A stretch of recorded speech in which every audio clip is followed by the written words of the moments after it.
সাতটি দফতরে চিঠি দিয়ে কোনো রকম সদুত্তর না পেরে অবশেষে প্রতীকী অবস্থান বিক্ষোভে বসল ফুলবাড়ির তিনটি অ্যাসোসিয়েশন।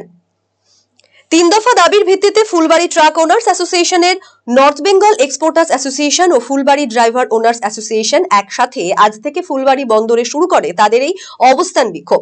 ভারত থেকে ফুলবাড়ি সীমান্ত দিয়ে বাংলাদেশে সরবরাহ হয় পাথর, ভুটান থেকেও এই স্থলবন্দর দিয়ে পাথর সরবরাহ করা হয়। ভারতের প্রতিটি গাড়ি বাংলাদেশে পাথর সরবরাহ করার জন্য রাজ্য সরকারের সুবিধা অ্যাপ থেকে 2500 টাকা জমা দেয়। সেক্ষেত্রে ভুটানের ট্রাককে কোনো টাকা জমা দিতে হয় না। অবস্থান বিক্ষোভে বসা এক সদস্য জানান, এই সমস্যা নিয়ে রাজ্য সরকারের 7টি দফতরে তারা চিঠি করেছেন। শিলিগুড়ির মেয়র গৌতম দেব ছাড়া বাকি দফতর থেকে তাদের চিঠির কোনো উত্তর দেওয়া হয়নি। বর্তমানে বাংলাদেশে পাথরের দাম কম থাকায় ভারতের ট্রাক যাচ্ছে না বললেই চলে। অন্যদিকে ট্যাক্স না দেওয়ায় ভুটানের গাড়িতে পাথর নিতে কোনো অসুবিধা হচ্ছে না। ফুলবাড়ি ড্রাইভার ওনার্স অ্যাসোসিয়েশনের সদস্য সুলতান মোহাম্মদ বলেন, ভারত থেকে প্রতিদিন 300-র ওপর ট্রাক বাংলাদেশে যায়, কিন্তু ভুটানের গাড়ির জন্য অনেক গাড়ি পাথর বোঝাই অবস্থায় সীমান্তে দাঁড়িয়ে থাকে। 500-র ওপর ড্রাইভার এ কাজের সাথে যুক্ত।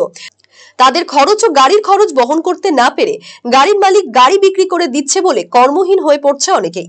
অবিলম্বে যাতে প্রশাসন এই সমস্যার সমাধানে এগিয়ে আসে, তার জন্য তাদের আজ এই প্রতীকী অবস্থান বিক্ষোভ।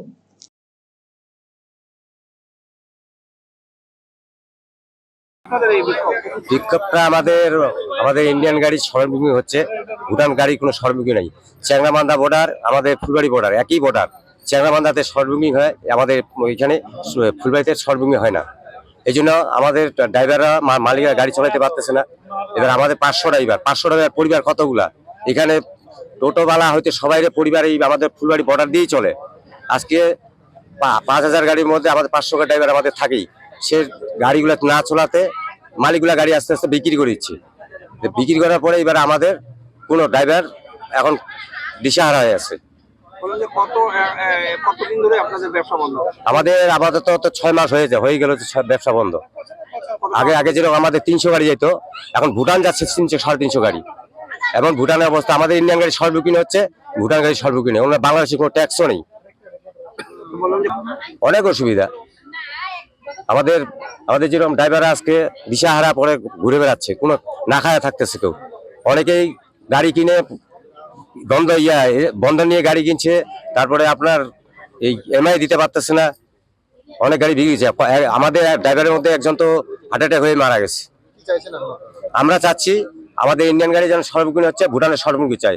আর না হলে যদি আমাদের সর্বমুখী করে দেয়, না তো 1/1 আমাদের চলুক।